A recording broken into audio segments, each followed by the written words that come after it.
Hello అందరికి.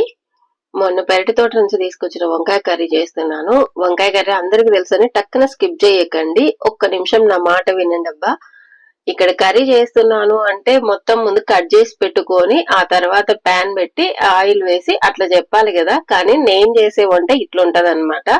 ఒకటేసారి పొయ్యి మీద పెట్టాను, తర్వాత అన్ని కట్ చేసుకుంటా 1 by 1 వేసుకుంటా ఉన్నాను అనమాట. ఎందుకంటే మనకు టైం సేవ్ అవుతుంది.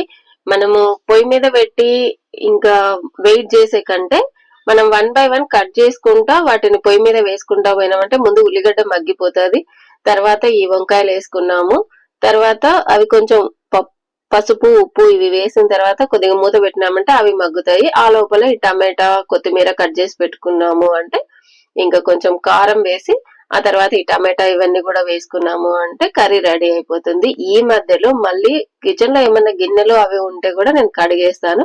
ఇంకొక వైపు బియ్యం కడిగి పెట్టినా అన్నం కూడా అవుతుంది. ఈ రోజు అయితే గిన్నెలో పెట్టినా గానీ మామూలుగా అయితే రైస్ కుక్కర్ లో పెట్టేస్తే అది కూడా ఒక వైపు అయిపోతుంది. రోజులో ఒక్కసారి లేదా 2 సార్లు గిన్నెలు కడుగుతాను. రోజు మొత్తం సింక్ దగ్గరనో లేకపోతే పొయ్యి దగ్గరనో నిలబడి ఉండడం నా వల్ల కాదు.